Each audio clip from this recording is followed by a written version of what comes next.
le Mali est un pays d'immigration et d'immigration. Et justement, Monsieur le Président, Donc, vous êtes nous un sommes des en train rares... de discuter aujourd'hui avec la France Voilà. sur un sujet important dans le cadre du protocole d'accord. Je pense que la France, que je comprends, demande le retour. Nous demandons la régularisation. Mais pendant longtemps, le thème s'est bâti sur l'arithmétique. J'ai dit que le flux migratoire n'est pas arithmétique. Il est profond, il est démographique, il est humanitaire, il est sécuritaire, il est économique, il est financier. Donc je pense, quelqu'un a dit, le Mali refuse. J'ai dit non, nous ne refusons pas. La France défend ses intérêts, nous défendons le nôtre. Nous sommes de très bons amis, c'est un partenaire privilégié, mais je pense qu'entre partenaires également, il n'est pas exclu que chacun défende les intérêts qui le sont bons.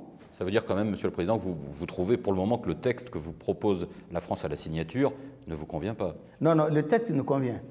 Mais c'est la partie de la reconduction ne nous convient pas. Et nous avons pensé qu'il y a des gens qui sont en France depuis 10 ans. Il y a des gens qui ont travaillé en France depuis 8-9 ans, qui cotisent à la sécurité sociale, qui sont là et tout. Un beau matin, on ne peut pas les prendre et les renvoyer sans rien du tout. Nous avons pensé qu'il était bon qu'on sorte de l'arithmétique, qu'on discute entre amis, et c'est ce que nous avons commencé de faire. Et le jour où la France et nous entendrons en prenant en considération ce que la France souhaite et ce que nous souhaitons, eh bien, je pense que ça ne posera aucun problème. Qu'est-ce qu'il faudrait, Monsieur le Président, pour que vous signiez cet accord sur l'immigration avec la France, puisque vous êtes l'un des rares chefs d'État africains à ne pas l'avoir fait? Mais je pense que, comme je vous l'ai dit, la divergence, ce sont ces deux points. Pour la France, on peut nous accorder un certain nombre de régularisations. Mais le nombre, je crois que ça doit être 1500 ou 1300.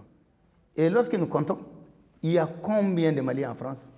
Et il y a d'autres également qui sont là et qui ont travaillé depuis des années. Mais nous avons dit que le sujet à la France est clair et nous l'avons répété aux Maliens. Nous n'accepterons pas, nous ne nous engagerons pas et nous ne soutiendrons jamais l'immigration clandestine. Mais est-ce que vous avez fixé un seuil de régularisation? Vous parlez de 1500, vous dites, à vous comprendre, c'est beaucoup trop peu. Quel serait un chiffre acceptable pour vous? Mais je pense que nous n'avons pas... C'est pour cette raison que j'ai dit que je préfère sortir de l'arithmétique. Oui. Parce que d'abord, personne ne peut faire le point de ceux qui n'ont pas de papier. Oui, par définition. Voilà, par définition. Ouais. Alors, certains disent aussi qu'en fait, vous ne signez pas pour une raison plus politique, intérieure. Il y a tellement de Maliens ici qui dépendent de l'aide qu'envoient les Maliens de France à leurs familles, à leurs proches pour vivre, qu'en fait, vous ne voulez pas prendre le risque d'une impopularité en acceptant de signer ce texte. Non, non, je pense que cela n'est pas juste.